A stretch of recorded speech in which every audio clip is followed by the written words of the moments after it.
Okay, Assalamualaikum warahmatullahi wabarakatuh. My name is Fawazien. I am the last person who will present the topic about form-focused instruction. Of course, this is about teaching English as foreign language. Okay, go on to the presentations. The definitions. Form-focused instruction refers to any pedagogical practice aimed at drawing learners' attention to language form.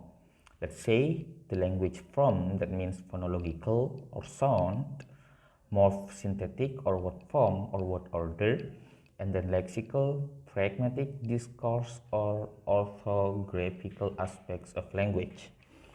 But even here, there are a lot of language forms that exist in a language, but because in formal educations, or let's say it's like a school, university, there are only three main points that always discussed. That is about phonological, grammatical, and the last one is lexical.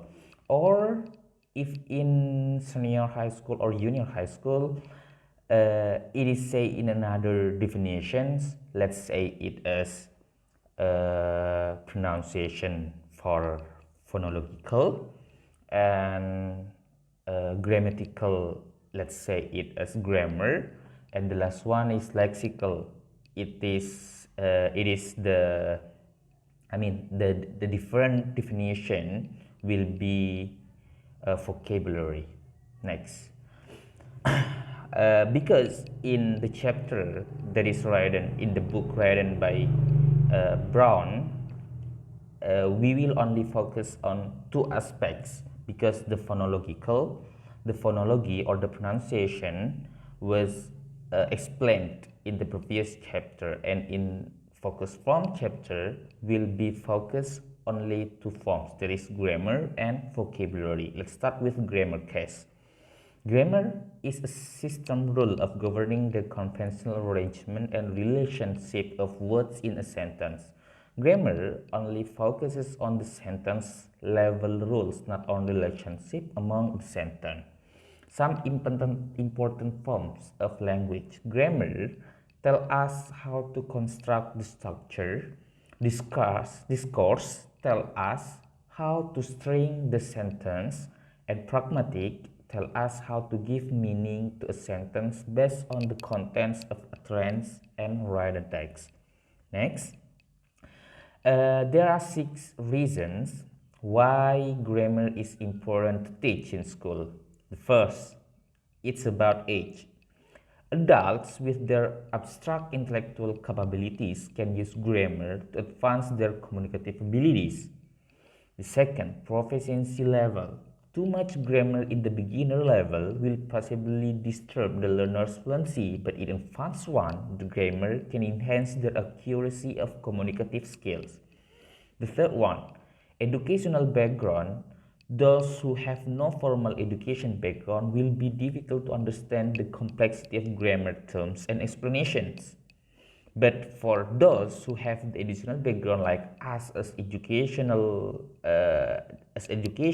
as a master degree, for example, so of course grammar is really needed for us. The fourth one, language skill. In writing, grammar is important because it is permanent and requires the perfections of grammar. So in writing skill, grammar becomes the most important thing for us when we write. Yeah, because it is permanent and we cannot improve it while in the continuous situations, not like speaking. Next, style. In informal context, minor error of grammar accuracy in spoken language is accepted. So when speaking, as I say, a minor mistakes of grammar can be accepted, but in writing, that is not accepted. Need and goal. In professional goals, learners may need formal accuracy, that is grammar. So I have told you that in the professional goals, in educational background, grammar is really needed. Next, how to teach grammar. This is the way on how we teach grammar to our students. There are two ways of teaching grammar. There is inductive, practicing, then checking the grammar on their own, and then deductive, teaching grammar, then practicing them. The inductive approach is better as the reason it is more natural of language acquisition. It is easier to the concept of interlanguage development.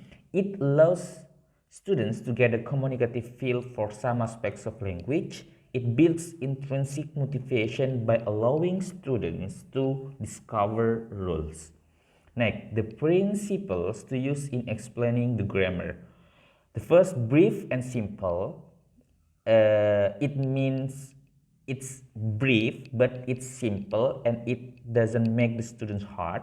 Use chart or other visual to ease the learning. Illustrate with clear and ambiguous example, understanding your students' character of learning. And then do not risk giving fast grammar rules. And the last one is really important. If we are as a teacher and we teach grammar, if we forget the forms, the theory, so let's say the questions can be a theory, or let's say we have to find the right example. It's better than we just give a fast grammar rule. The next, that is about teaching vocabulary. Guidelines for the communicative treatment of vocabulary instruction. Allocate the specific class time to vocabulary learning. The second, help students to learn vocabulary in context. The third, play down the rule of bilingual dictionaries.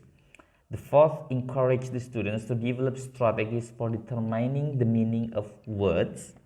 The last one, engage in unplanned vocabulary teaching. So, teaching vocabulary should be taught to the students not in a full time of a class, but it can be combined with other class, other material. For example, like when teaching grammar, we can also put the vocabulary teaching inside of our class, of our material. Or let's say we teach speaking, we teach writing, we can also still use teaching vocabulary to consist the time. That's what we call that allocate the specific class time to vocabulary learning. Yeah, to enrich the vocabulary, it needs little by little. We cannot directly memorize 1,000 vocabularies. It will be nonsense if we do not practice it. Okay, next. I think that's all for my presentations about form focused instruction. And even though we just have two topics, that is about grammar and vocabulary, but we can still discuss in our group about phonological, because my time to present is just limited in 10 minutes. And happy watching for all of you guys. Adalah saya Assalamualaikum warahmatullahi wabarakatuh.